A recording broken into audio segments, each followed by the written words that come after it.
சப்பா முடியல, இடுப்பு ஒரு பக்கம் கோணிக்குச்சே. இந்த வேலையில இடுத்து போட்டு சேர்த்துக்குள்ள இருக்கிற இடுப்பு இல்லாம போயிட்டு போல இருக்கே. பைசான காலத்துல எனக்கு என்ன வேலை வைக்கிறா பாவி மாவா. என் பையனை கட்டிக்கிட்டு என்னையவே அதிகாரம் பண்ணிட்டு திரியாளே.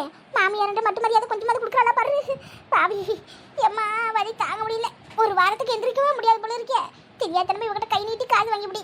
கடையில் இருக்கிற அத்தனை வழி நம்ம தலையில கட்டிவிட்டு இவ கல்லால உட்காந்துட்டு கால் மேல காலை போட்டுட்டு ரோட்ல போற வரவங்க கிட்ட கடலை போட்டுட்டு உட்காந்து கிடக்கா.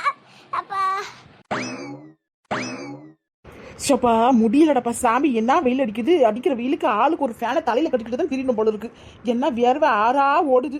முடியல, ஒரு வேலை செய்யறதுக்கு ஆகுதே. முதல்ல இந்த மனுஷன்கிட்ட சொல்லி வீட்டுக்கு ஒரு ஏசியை வாங்கி மாட்டணும். ஏசி இல்லாம நம்மளால இருக்கிறதுக்கு ஆகல.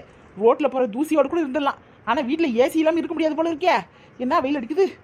இந்த வெயிலுக்கு எதமா ஏதாவது சாப்பிட்டே தரணும், அப்பதான் உடம்பு பதமா இருக்கும். ஃப்ரிட்ஜில் போய் பாப்பா என்ன இருக்குன்னு.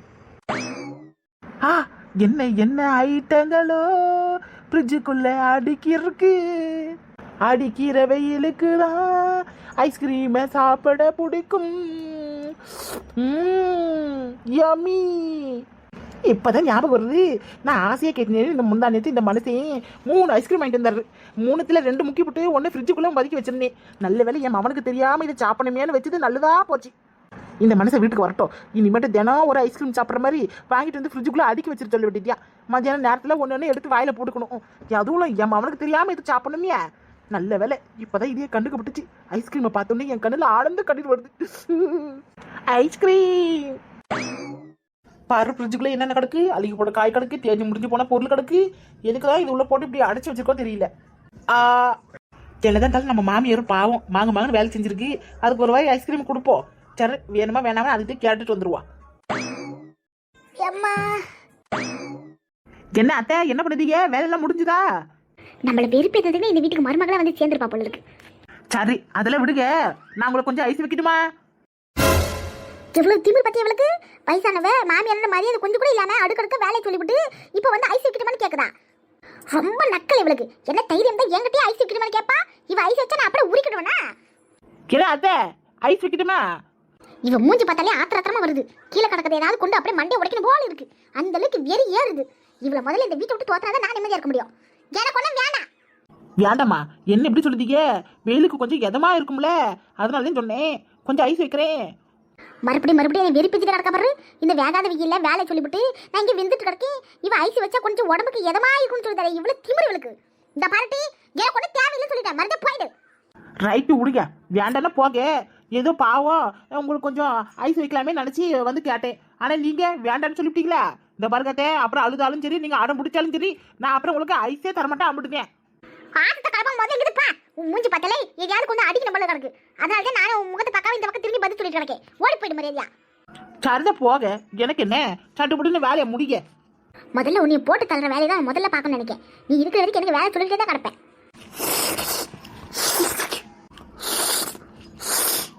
என்ன இது மாடு கல்யாண தள்ளி ஒரு சத்தம் கேட்குது. நம்ம வீட்டுக்குள்ள மாடு தொட்டி வைக்கலையே, வெளியே தானே வச்சு கிடக்கு. அப்படி இருக்கும்போது இங்கே எப்படி சத்தம் வரும்? ஒருவேளை உள்ள ஏதாச்சும் மாடு வந்துருச்சா? அதோ இந்த அளவுக்கு உரி உறிஞ்சுதா? இந்த அநியாயம் எங்கேயாச்சும் நடக்குமா? இதெல்லாம் அநியாயம், அக்கிரமம். இதெல்லாம் கேட்கறதுக்கு ஆளே இல்லையா? அடி பாவி, எப்படி ஐஸ்கிரீம் உறிஞ்சு விட்டு திங்குறா பாரு. இங்க ஊத்தி நான் கடுக்கனே கொஞ்சமாவது கொடுக்கணும். ஏதாச்சும் என்ன கிடக்கா? காலையில இருந்து பிடிச்ச வச்ச பிள்ளையாரட்ட குத்த வச்சு உட்காந்து கிடக்க. உனக்கு இவ்வளவு பெரிய ஐஸ்கிரீம் தேவையா? குனிஞ்சு நிமித்தி எல்லா வேலையும் பார்த்துட்டு கிடக்கனே. இந்த வெயில கஷ்டப்பட்டு கிடக்கனே. கொஞ்சம் ஐஸ்கிரீம் தரணும். உனக்கு என்ன கொஞ்சம் கூட இல்ல பாரு. பாதியில போங்க, வியாதியில போங்க, வீட்டை விட்டு ஓடி போங்க.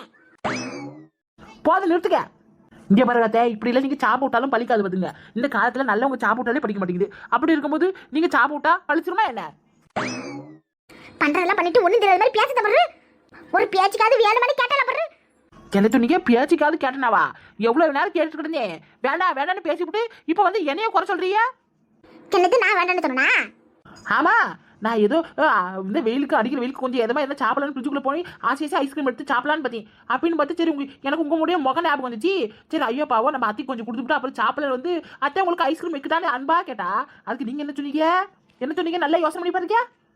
ஒரு ஆணி பிடிங்க வேணா, நீ ஐஸ்கிரீம் வைக்க வேணா, முதல்ல இடத்த காலி பண்ண ஆளை விடுன்னு சொன்னீங்களா இல்லையா?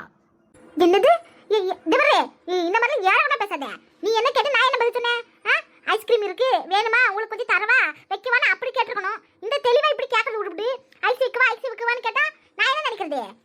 நீ எனக்கு தான் ஐஸ் வச்சு அடுத்த வேலையை என் தலையில கட்டுவேன்னு நினைச்சேன். கடைசியில தானே தெரியுது நீ சொன்னது ஐஸ்கிரீம்னு. அதை தெளிவா சொல்ல வேண்டியதானவா? நான் தெளிவாக தானே சொன்னேன், இந்த வெயிலுக்கு ஐஸ் கொஞ்சம் உடம்புக்கு நல்ல இதமா இருக்கும் வேணுமா அப்படின்னு சொல்லி கேட்டதுக்கு நீங்க தான் வேணாம்னு சொல்லிட்டீங்க. இந்த வியாக்கியானம்லாம் நல்லா தான் பேசுறேன். கேட்கும்போது தெளிவா கேட்கணும்னு தெரியாது உனக்கு. இந்த பாரு ஒழுங்கு போது எனக்கு ஐஸ்கிரீம் கொண்டாந்து கொடு அப்படின்னு சொல்லிவிட்டேன். ஐஸ்கிரீம் வேணும்னா அதுக்கு நான் என்ன பண்ண முடியும்? இருந்தது ஒன்னே ஒன்று, அதுவும் நான் நக்கி தின்னுட்டுனே. நான் நக்கி சாப்பிட்டது எச்சப்பட்டது. நீங்க வேணா சாப்பிட்டீங்களா? வேணுமா எடுத்துக்கோங்க, எனக்கு ஒன்றும் பிரச்சனை இல்லை. என்னது நீ நாக்கு வச்சு நக்கு நக்கு நக்கி விட்டு அதை நான் நல்லா ருசிச்சு ரசிச்சு சாப்பிடணுமா? அப்போ நான் எதுவும் பண்ண முடியாது. ஃப்ரிட்ஜில் இருந்தது இந்த ஒரு ஐஸ்கிரீம் தான். உங்ககிட்ட கேட்டதுக்கு வேண்டாம்னு சொல்லிட்டீங்க. நான் என்ன பண்ண முடியும் சொல்லுங்க பாப்போம்.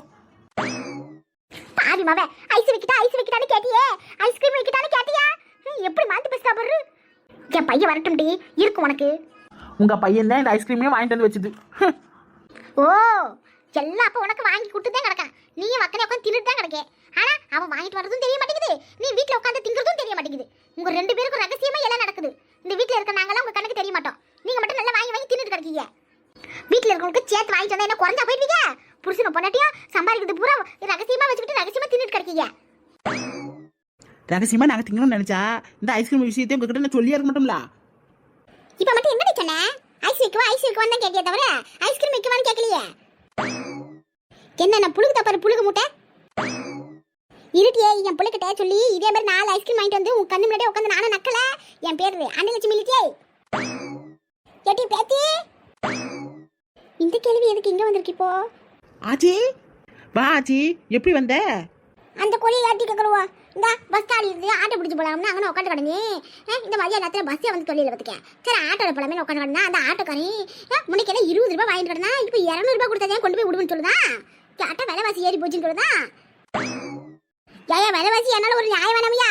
20 ரூபாய் எங்கிட்ட கிடக்கு, 200 ரூபாய் எங்கிட்ட கிடக்கு, இந்த பக்கத்துல தான் வீடு கிடக்கு, அதுக்கு 200 ரூபாயா அப்படின்னு கேட்டதுக்கு வருஷம் உனக்கு வயசு ஏறுதுல அதே வந்து விலைவாசி ஏறுது, அதுக்கு நான் என்ன பண்ண முடியும்? இப்போ எல்லாம் காசு இல்லை, சிலிண்டர் இல்லை, அது இல்லைன்னு இது இல்லைன்னு சொல்லிக்கிட்டு எல்லாம் விலைவாசி ஏற்றிவிட்டா. அதனாலதான் இம்பிட்டு விலை விற்கு இஷ்டம் இருந்தா வா, கஷ்டமா தான் உன் பாட்டு நடந்து போயிட்டே கிடக்க. எனக்கு என்ன வந்துச்சுன்னு கேட்கறான்டியே. என்கிட்ட ஒரு வார்த்தை சொல்லிருக்கோம்ல. சொல்லிருந்தா என்ன பண்ணிருப்ப? இந்த பக்கத்து வீட்டுல இருந்து ஓட்டச்சைக்கில் வாங்கி வந்து நீ ஓடி வந்து வந்திருப்ப. அந்த ஓட்டச்சைக்கில் நான் உட்காந்துக்குள்ள நீ ஓட்டத்துக்குள்ள ஐயோ அம்மா ஒரு நாள் ஓடி போய் முடியாது. அதனாலதான் சொல்லல பாத்தியா. இருந்தாலும் உனக்கு இவ்வளவு நக்கல் ஆகாது. நக்கலோ விக்கலோ எப்படியா அந்த ஆட்டக்காரங்க அப்படி இப்படி பேசி சமாளிச்சு ஒரு 4 பேர் ஏற்றி விட்டு 5 ஆளால நான் உட்காந்து வரதுக்குள்ள ஐயோ அம்மா போதும் ஆகி போச்சுட்டே. அது வேற ஒன்றும் சம்மந்தி, வெயில் அந்த அளவுக்கு வாட்டி இருக்குது. பாவம் நீங்க என்ன பண்ணீங்க? வயசான காலத்துல இந்த வெயில் உங்க உடம்புக்கு தாங்கல போல இருக்கு. ஏமா மருமாவள வந்தவங்களே இப்படியே வாசல் குச்சி பேசி கிடக்க. போ குடிக்க சில்லு சில்லுன்னு மோர் போட்டு கொண்டாந்து கொடு உங்க ஆச்சிக்கு. போ வெயிலுக்கு எதுமா இருக்கும்ல. என்ன டீம் உன் மாமியாரோட வரவேற்புலாம் பயங்கரமா கிடக்கு. ஏதாவது உள்குத்து இருக்குமோ? உள்கூத்தோ தெருக்கூத்தோ எனக்கு எப்படி தெரியும்? நானும் உன் கூட தான் நின்றுட்டு இருக்கேன். என்னமோ தெரியலையே, எனக்கும் அதிசயமா தான் இருக்கு. இது வரைக்கும் வந்தாலே உன் முகத்தை பார்த்து கூட பேசாது, மூஞ்சி திருப்பிட்டு போயிடும். இன்னைக்கு உன்னை வரவேற்று கொடுக்கறதுக்கு மோரில் கொடுக்க சொல்லுதே, அதே கொஞ்சம் எனக்கும் ஆச்சரியமா இருக்கு, அதிசயமா இருக்கு. உன் மாமியாரே இந்த உலகத்துல 8வது அதிசயம் மாதிரியா? என்னடி இங்க நின்றுட்டு கிடக்குவா?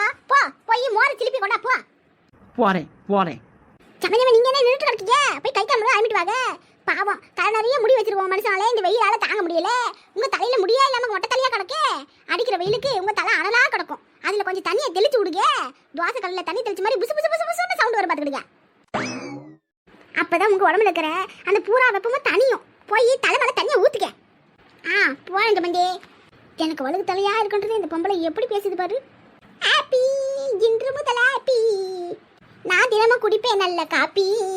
ஹாப்பி இன்று முதல் ஹாப்பி. அப்பாடி இப்போ நிம்மதியா இருக்கு. இந்த கிளை வந்துருச்சு. இனிமேட்டு பூரா வேலை இந்த தலைவியே பார்த்துக்கிடும். நம்மளும் இந்த தலையில எல்லா வேலையும் கட்டிட்டு வந்துட்டியா. இப்படினால என்னை எப்படி நான் பாடுபடுத்தினா? கடையில் இருக்கிற பாத்திரம் தேய், வீட்டை கழுவு தொட அப்படி என்னென்ன சொல்லிட்டு இருந்தா. இப்போ இந்த கிளை வந்துச்சுல, இனிமேட்டு எல்லா வேலையும் தலையில கட்டிட்டு வந்துட்டியா. இப்போதான் நிம்மதியா இருக்கு.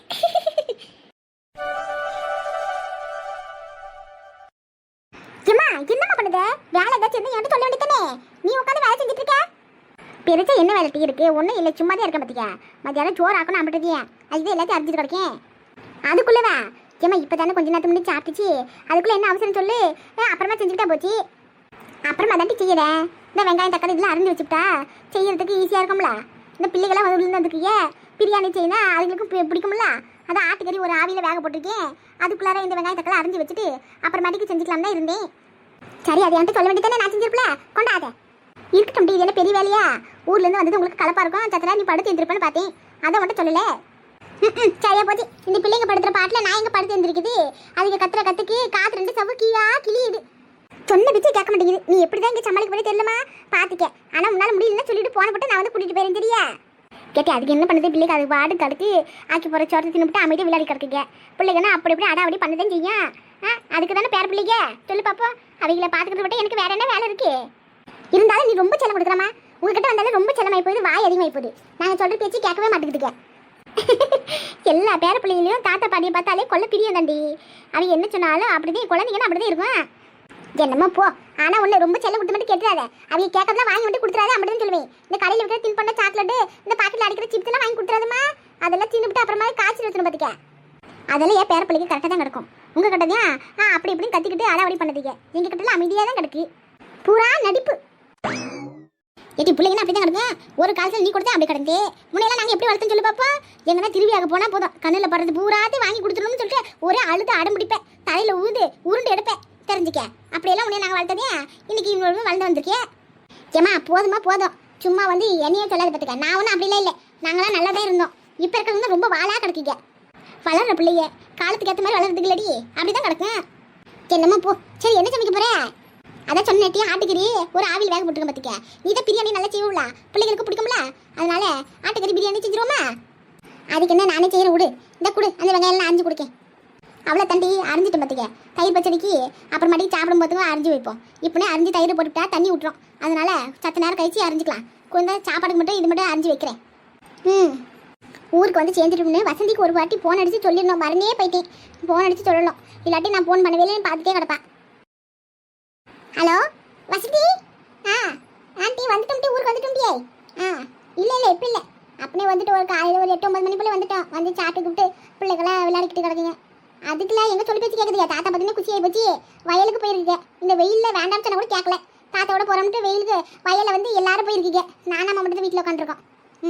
ஆமாம், இந்த அம்மாட்ட கொடுத்தா பேசுந்தா. ஏம்மா இந்தம்மா வசந்தி பேசுதா பார்த்துக்க. ஹலோ வசந்தி கண்ணே, நல்லா இருக்கேம்மா? வீட்டில் பிள்ளைகள் எல்லாம் நல்லா இருக்கா? நாங்களாம் நல்லா இருக்கோம். நீயும் ஊருக்கு வந்துருக்கலாம்ல? அப்படியே சரி சரி சரிம்மா. ஆமாம் எல்லாரும் தோட்டத்துக்கு போயிருக்காங்க, நான் தான் இங்கே உட்காந்துருக்கேன். சரிம்மா சரி பார்த்துக்க வச்சுறேன். என்னம்மா ரெண்டு ஒரு வார்த்தை பேசி வச்சுட்டாலோ? ஆமாம் ஊருக்கு வரதான்னு சொன்னேன். இல்லை அங்கே வேலை கிடக்கு, அவங்க அம்மா வீட்டுக்கு போகலான்னு பார்த்துட்டு கிடக்கலாம். அதனால இன்னும் நாள் வரேன்னு சொல்லிட்டான். நானும் சரின்னு பேசிட்டேன். சரி சரிம்மா. கேட்டி பொண்ணே, நீங்கள் இப்போ தனியாக தானே கிடைக்கீங்க? உன் மாமியார் மறுபடியும் எதுவும் பிரச்சனை வரல தானே? அது எப்படிமா பிரச்சனை இல்லாமல் இருக்க முடியும்? கூட இருந்தாலும் பிரச்சனை, தூரமாக விலகி விட்டு இருந்தாலும் பிரச்சனை இல்லையா? தான் நாங்கள் ஊருக்கு கிளம்பி கூட வந்து சண்டை போட்டு கிடந்தாங்க தெரியுமா? என்னடி சொல்லுதே? அந்த பொம்பளை என் பிள்ளைய ஒழுங்காவே வாழ விட மாட்டே பொண்ணு இருக்கியா? இந்த பாரு, அவள் என்ன பேசினாலும் நீ வாய் முடிட்டு இருக்கணும், எந்த அவசியமும் கிடையாது. முன்னேற்ற ஒன்றா கடந்தீங்க, கூட்டு குடும்பமாக கடந்தீங்க, குடும்பத்துக்குள்ளே சண்டை சத்திர வேணா, வாய் அடிக்க போகணும்னு நான் சொல்லிட்டு கிடந்தேன். இப்போ தான் நீங்கள் தனியாக வந்துட்டீங்களா? இதுக்கப்புறம் எதுக்காக நீ வாய் முடிட்டு அமைதியாக இருக்கே? ஏதாவது பேசினா பதிலுக்கு நீயும் பேசு, அமைதியாக இருக்காத செஞ்சுக்க.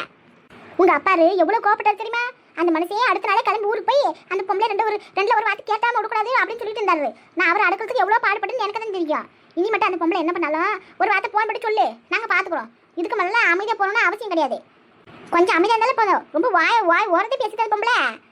விடுமா, நீங்கள் எதுவும் பேசிட்டு வேணாம். இப்போ எல்லாம் வீடு முன்ன மாதிரி இல்லை, நேருக்கு நேரம் கேள்வி கேட்க ஆரம்பிச்சாருல, அதனால அவங்களால பதிலுக்கு பேசக்கூட முடியல. அவங்க பொண்ணுக்கு விவாகரத்தை ஆனதுக்கும் எங்களுக்கும் எந்த சம்மந்தமும் இல்லை. ஆனால் நாங்கள் தான் எல்லாத்துக்கும் காரணம் நினச்சி எங்கள்கிட்ட வந்து சண்டை போட்டாங்க. டெய்லி காரணம் தேடிட்டு கிடப்பாங்க போல. எப்படா ஏதாவது காரணச்சிக்கும் இவங்ககிட்ட போய் சண்டை போடுறதுக்கு சந்தர்ப்பம் அமையுன்னு பார்த்துட்டு இருப்பாங்க போல இருக்கு. நாய் வள நிமித்த முடியாது, இவங்களே திருத்த முடியாது, விட்டு தள்ளுவோம். என்ன பேசினாலும் நான் காதில் வாங்குறது கிடையாது. எல்லாமே இவரே பதில் பேசுறாரு.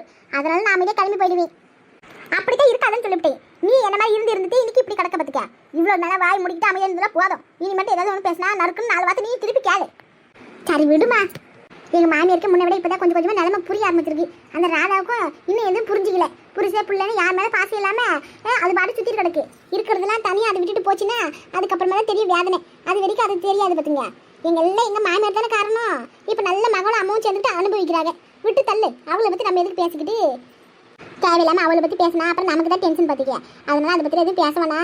நம்ம ஆகிற வேலையை பார்ப்போம், சோறு ஆக்கிற வேலையை பார்ப்போம். இஞ்சி போட்டு பேசல கிடக்காமா? கொத்தமல்லி புதினாலாம் கிடக்கா இல்லையா? எல்லாம் கிடக்கட்டி. அந்த டப்பாவில் கொஞ்சோண்டு அரைச்சி வச்சது கிடக்கு பார்த்துக்க. அது போதுமானு பார்த்துக்க. இல்லாட்டி அந்த வெங்காயம் கூட எல்லாத்தையும் பூண்டு இஞ்சிலாம் போட்டு வச்சிருக்கேன். எடுத்து தோல்ச்சி போட்டு அரைச்சி வச்சுக்க. இந்த வெயில் காலத்தில் கரண்ட் வேறு அப்பப்போ எப்போனா சாப் பண்ணி போட்டுறான் பார்த்துக்க. முதல்ல அரைச்சி வச்சுக்க. அப்புறம் கரண்ட் போயிடுச்சுன்னா கஷ்டமாயிடும்ல. சரிம்மா இரு, நான் போய் அதை பார்க்குறேன். இதை அரிஞ்சு வை. கேட்டு இந்த வெங்காயம் போதுமா? நான் குழம்பு வச்சுதான் பழக்கம். இந்த பிரியாணி செஞ்சல அந்தளவுக்கு பழக்கம் இல்லைல்ல. பாரு போதுமா, இன்னும் கொஞ்சம் அரிக்குவா. இன்னும் ஒரு 2 வெங்காயம் சேர்த்து அரிமா. அப்புறம் ஒரு தக்காளி ஒரு 4 பழம் போல அரி. சரிட்டி. இஞ்சி போட்டு பேசி கொஞ்சம் தான் கிடக்குது பத்தாதுமா கொஞ்சம் அரைக்கணும் அப்ப அரைச்சிக்க அங்கே கூடையில தான் எல்லாம் கிடக்கு பாரு